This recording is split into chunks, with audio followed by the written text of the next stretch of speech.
रुकिए, अगर आप 12 लाख रुपए तक कमाते हैं तो आज से आपको एक भी टैक्स देने की जरूरत नहीं है। जी हाँ, 1 अप्रैल से देश का नया इनकम टैक्स कानून लागू हो गया है।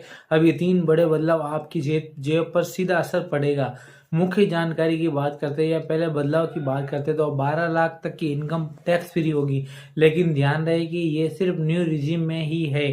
और बदलाव 2 की बात करते हैं तो शेयर बाजार वालों के लिए बुरी खबर है। अब शॉर्ट टर्म कैपिटल गेन यानी कि सिक्योरिटी ट्रांजैक्शन टैक्स बढ़ गया है।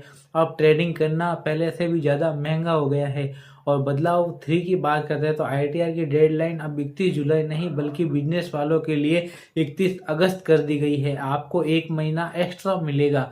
और बात करते हैं नए टैक्स स्लैब की, तो नया टैक्स सिस्टम अब income tax slab financial year 26-27 के लिए नए कानून के तहत असेसमेंट ईयर और प्रीवियस ईयर को भ्रम को खत्म कर दिया है। पहले असेसमेंट ईयर भी था, प्रीवियस ईयर था, अब इसको खत्म कर दिया। अब इससे केवल टैक्स ईयर ही कहा जाएगा। और 12 लाख रुपए तक की कोई टैक्स इनकम नहीं है, उस पर कोई टैक्स नहीं लगेगा। और नई टैक्स व्यवस्था की बात करते हैं के तहत 12 लाख तक की सालाना आय पर कोई टैक्स नहीं। और सेक्शन 87A के तहत बढ़ी हुई रिबेट के कारण आपको डिडक्शन मिलता रहेगा।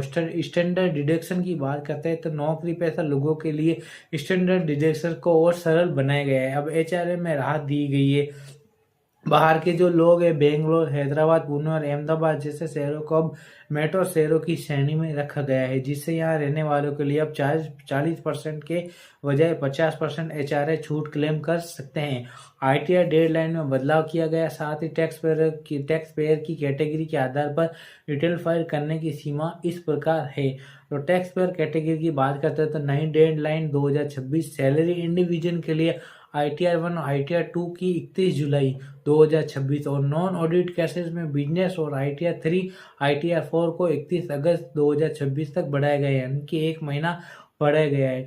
और ऑडिट केस 31 अक्टूबर 2026 रिवाइज रिटर्न अब टैक्स साल खत्म होने के 12 महीने तक फाइल किया जा सकता है। मार्केट की बात करते हैं तो शॉर्ट टर्म गेम में भारी बढ़ोतरी हुई है। शेयर बाजार में ट्रेडिंग करने वालों को खासकर फ्यूचर एंड ऑप्शन ट्रेडर्स के लिए लागत बढ़ गई है। फ्यूचर्स के लिए शॉर्ट टर्म कैपिटल गेन को 0.2 से बढ़ाकर 0.5% कर दिया गया, यानी कि 150% की वृद्धि। कैपिटल गेन को 1 से बढ़ाकर 0.15% कर दिया गया। टीडीएस और एनआरआई प्रॉपर्टी, अब एनआरआई से संपत्ति खरीदने पर टीडीएस काटने के लिए 10 यानी टैक्स डिडक्शन अकाउंट नंबर की जरूरत नहीं होगी। ये केवल पैन के जरिए ही किया जा सकता है। और फॉर्म नंबर टीडीएस की बात करते हैं तो फॉर्मों भी बहुत बड़ा बदलाव हुआ है। हम फॉर्म 16 और